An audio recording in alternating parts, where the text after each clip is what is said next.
Chapter 20 The Dainty China Country.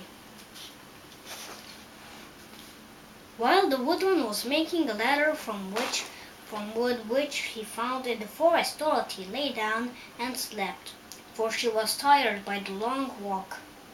The lion also curled himself up to sleep, and Toto lay beside him. The Scarecrow watched the woodman while he worked and said to him, "I cannot think why this wall is here, nor what it is made of." "Rest your brains and do not worry about the wall," replied the woodman. When we have climbed over it, we shall know what is on the other side." After a time the ladder was finished. It looked clumsy, but the Tin Woodman was sure it was strong and would answer their purpose. The Scarecrow waked Dorothy and the Lion and Toto, and told them that the ladder was ready. The Scarecrow climbed up the ladder first, but he was so awkward that Dorothy had to follow close behind and keep him from falling off. When he got his head over the top of the wall, the Scarecrow said, "Oh my! Go on!" exclaimed Dorothy. So the Scarecrow climbed farther up and sat down on the top of the wall.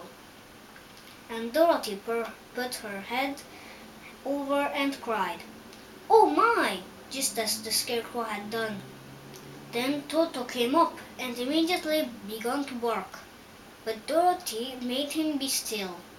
The Lion climbed the ladder next, and the Tin Woodman came last, but both of them cried, "Oh my!" as soon as they looked over the wall. When they were all sitting in a row on the top of the wall, they looked down and saw a strange sight. Before them was a great stretch of country, having a floor as smooth and shining and white as the bottom of a big platter. Scattered around were many houses, made entirely of china and painted in the brightest colors. These houses were quite small, the biggest of them reaching only as high as Dorothy's waist. There were also pretty little barns with china fences around them, and many cows and sheep and horses and pigs and chickens, all made of china, were standing about in groups. But the strangest of all were the people who lived in this queer country, where there were milkmaids and shepherdesses, with brightly colored bodices and golden spots all over their gown, and princesses with most gorgeous frocks of silver and gold and purple, and shepherds dressed in knee breeches with pink and yellow and blue stripes down them, and golden buckles on their shoes, and princes with jeweled crowns upon their heads, wearing ermine robes and satin doublets, and funny clowns in ruffled gowns, with round red spots upon their cheeks and tall pointed caps. And strangest of all, these people were all made of china, even to their clothes, and were so small that the tallest of them was no higher than Dorothy's knee. No one did so much as look at the travelers at first, except one little purple china dog with an extra large head, which came to the wall and barked at them in a tiny voice, afterwards running away again. "How shall we get down?" asked Dorothy. They found the ladder so heavy they could not pull it up. So the Scarecrow fell off the wall, and the others jumped down upon him so that the hard floor would not hurt their feet. Of course, they took pains not to light to his head and get the pins in their feet. When all were safely down, they picked up the Scarecrow, whose body was quite flattened out, and patted his straw into shape again. "We must cross this strange place in order to get the other side," said Dorothy, "for it would be unwise for us to get any other way except the south." They began walking through the country of the China people, and the first thing they came to was a China milkmaid milking a China cow. As they drew near, the cow suddenly gave a kick and kicked over the stool, the pail, and even the milkmaid herself, all falling on the china ground with a great clatter.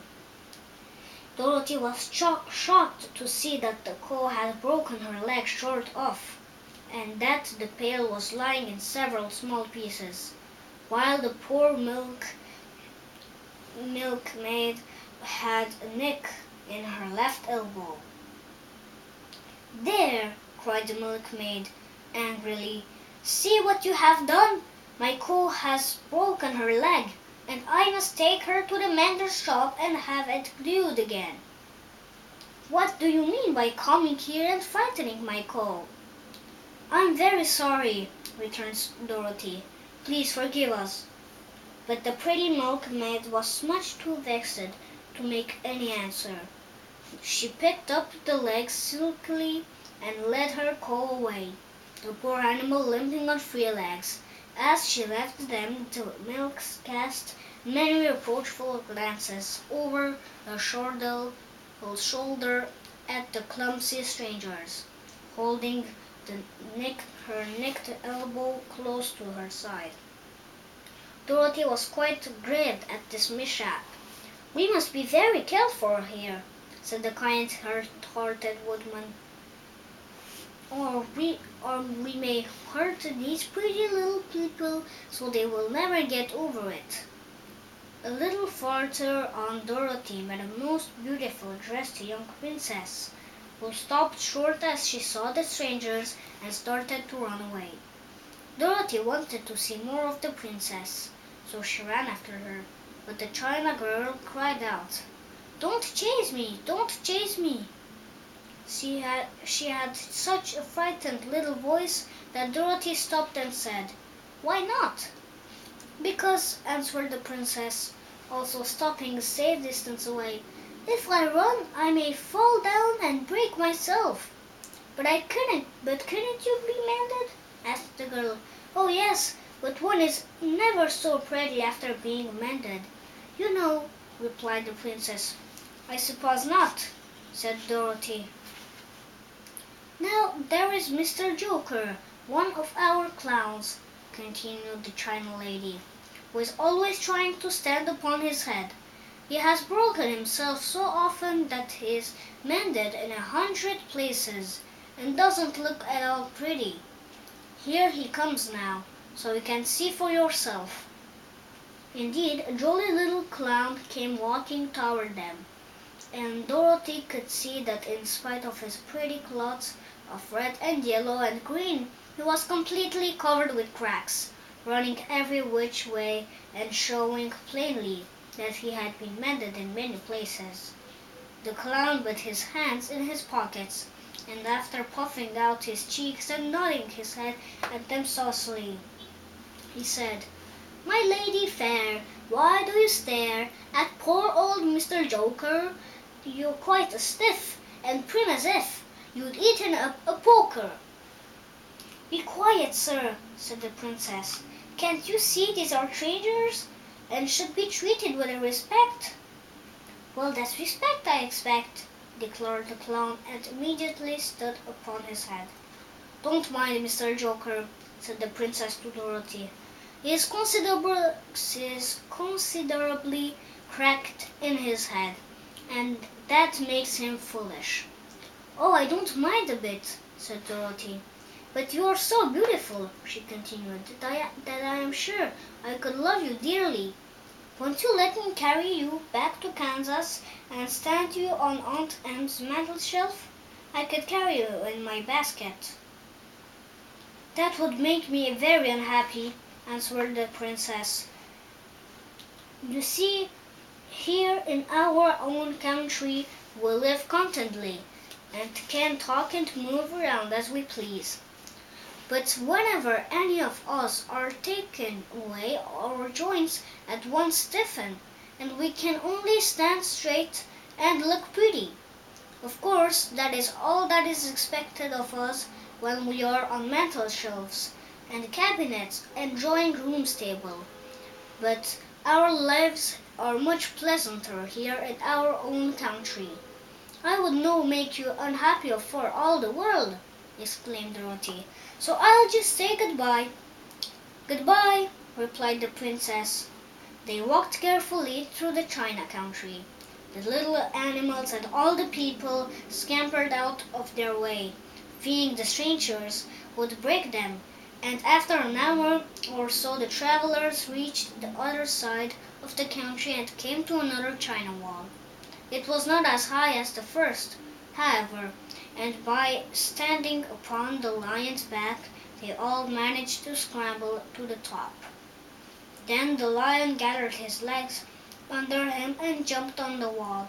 But just as he jumped, he upset a china church with his tail and smashed it all to pieces. That was too bad, said Dorothy, but really I think we were lucky in not doing these little people more harm than breaking a cow's leg at a church. They are all so brittle. They are indeed, said the Scarecrow, and I am thankful and I am made of straw and cannot be easily damaged. There are worse things in the world than being a scarecrow. This was the end of the chapter 20. Chapter 21 is the lion becomes the king of the beasts in the next video.